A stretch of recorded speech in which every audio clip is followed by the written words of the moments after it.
first Last of Us game was absolutely fantastic, while the second one was a complete and utter disappointment. And back in 2020, when we said that it wasn't that good, the mainstream media was attacking us left, right, and center, calling us toxic, calling us misogynist, saying that we don't like to see strong women in our entertainment, and oh, we're just being homophobes because Ellie happens to be a lesbian now.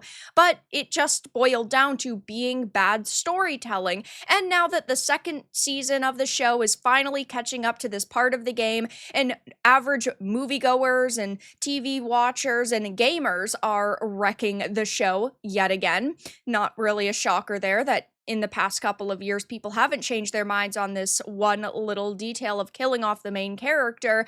The mainstream media is pulling the same exact tricks. I have a few different things to show off, but before I get into the topic, if you enjoy the content I create, check out the links in the description, join the community in my live streams, and consider supporting through Patreon or YouTube memberships. Now, I really liked The Last of Us Part 1. I thought that it was really good. Was it the best piece of media I'd ever consumed? No, but it was really fun nonetheless. And then the second game came out, and any really love and kind of excitement that I had for The Last of Us as a bigger overarching story really died off. And I think that we all can understand when main characters are killed off, but the way that Joel was killed off in the game, and of course now in the show, was done really poorly. It was just really disrespectful to the character, and I would say kind of the trust you had in the storytellers, because they didn't do it because it was supposed to feel like intentional or it was going to lead to a bigger story that actually made sense. It just kind of felt like a very, spur of the moment decision, like, oh, hey, we just want two female characters to be the leads of this. It just did not feel very intentional, and it wasn't very good. And a lot of people agreed. Millions and millions of people thought that it was a pile of trash. But now that the show has finally caught up to this very terrible piece of storytelling, in my opinion, a lot of people are finally realizing why gamers were so upset back in 2020, because when the first season of the show came out, it was really well loved. There was a lot of people who thought it was fantastic and really thought that, wow, The Last of Us could go the distance. Like, imagine getting 2 more seasons of this or 3 more seasons of this. But now a lot of that excitement has died, and the mainstream media is saying it's actually your fault that you don't understand storytelling, and you are the problem for not liking this. Collider said The Last of Us Season 2's review bombing isn't limited to Rotten Tomatoes. It's also not limited to this medium. I mean, clearly. It's about time to revoke some people's internet privileges. Anybody who targets minorities and women online needs to check themselves, of course, because if you criticize a piece of media, if you criticize fictional characters, guys, you need to have your internet privileges taken away. That means, oh no, you're not just simply critiquing a piece of content that you're watching. No, it means you're targeting minorities and women, and you are a disgusting person. Like, it is insane that the mainstream media all of these years hasn't recognized why people don't like them or trust them anymore. It's because you go into articles and call us ists and phobes for saying we don't like a story element. Anyway, though, it says despite the efforts of certain platforms to prevent review bombing, trolls still seem to be getting away with it. Yeah, because it's not actually review bombing, it's just people not liking a piece of content. This is also another major problem with like review bombing efforts from IMDb or Rotten Tomatoes. They can't actually tell what is genuine feedback from consumers and what is people just getting together to troll a company or troll a certain writer or director, things like that. So they have to push a narrative, and that narrative is just that it's always review bombing when it's simply getting bad scores. It's like Game of Thrones Season 8. That wasn't review bombed by like toxic trolls. It was poorly reviewed because people were massively unhappy with the direction that Dumb and Dumber went in with the writing.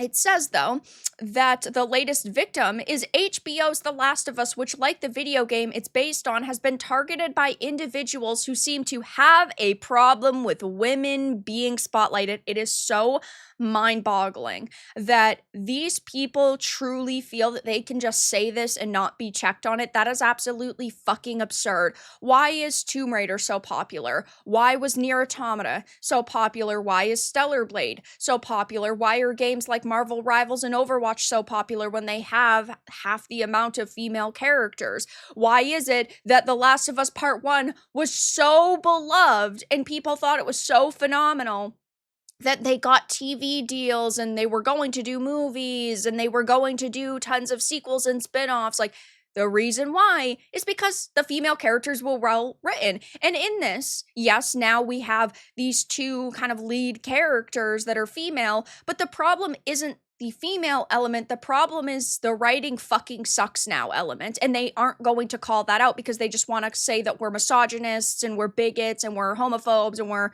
all these disgusting things under the sun, because they cannot fathom the fact that we do not like the content that they like. And of course, these people always have to be right. It says the second season of the show, which premiered less than a month ago, immediately started attracting negativity from a section of the audience. This was reflected in its fast declining audience score on Rotten Tomatoes, but trolls can't be contained to just one platform.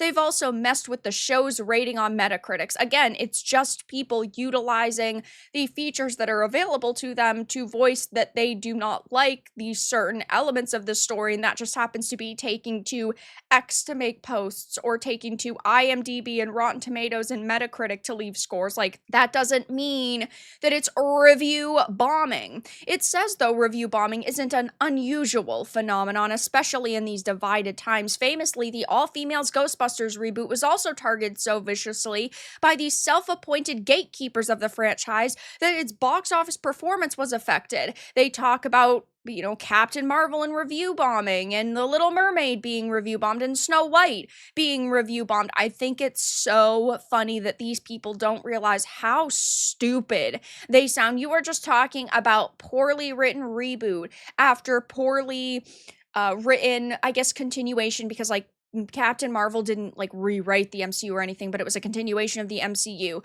Then two poorly written, poorly acted Disney live action adaptations. Like, why do they never understand that we are criticizing these products because they're just not good? Now, of course, they've given The Last of Us a 10 out of 10. They've said it's absolutely amazing, it's absolutely fantastic, but it just makes them look like jokes. We also have Kamoy, I've never heard of this outlet before, saying The Last of Us Season 2 faces toxic review bombing as audiences scores drop amid casting backlash.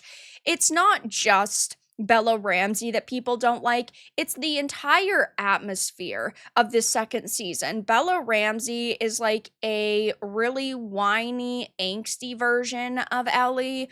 You now do not have Joel to kind of balance her out and be like an important part of the story. They also completely rewrote the way that season 2 played out, because in the game, you don't really know Abby's motivations by the time she's killed Joel, right? So as time goes on, you're learning more about her, and I guess some people felt like compassionate towards her and felt bad for her as her story was unraveling. But in this, they have to give you all of that information because it's not quite the same medium, because you can't just have a full season where you're only getting Abby's perspective, or episodes that's only Abby's perspective. People are going to tune the fuck out, and that is what's happening now. Back, of course, in 2020, when this had come out, it didn't go particularly well for Naughty Dog. Naughty Dog is one of the least trusted development studios within the industry right now, and even years later, Neil Druckmann had said he didn't care about toxic fan backlash to The Last of Us Part 2. He's saying he doesn't care,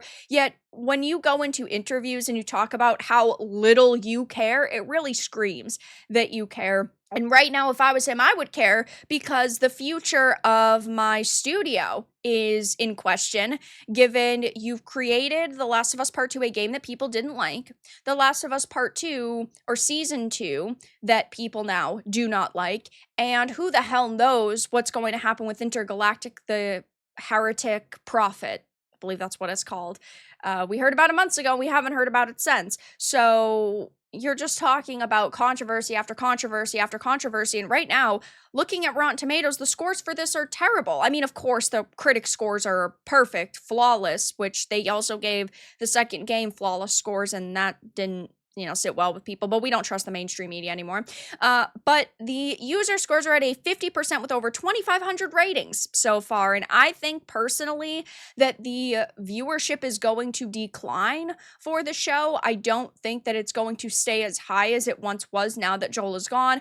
Obviously, I could be wrong. Only time will tell. But right now, it's just not looking good for the future of this show, for the future of Naughty Dog. And while Neil Druckmann claims that he doesn't care, it really screams to me that he actually does, and that's probably why the mainstream media is now damage controlling for Naughty Dog and ultimately Sony, because they feel like they have to protect their own activist ilk. But that's all that I really had to discuss in this video. Let everyone know your thoughts in the comments below. If you enjoyed this, give it a like, and if you didn't, give it a dislike. I appreciate your support either way, but I'll talk to you all again in the next video really soon.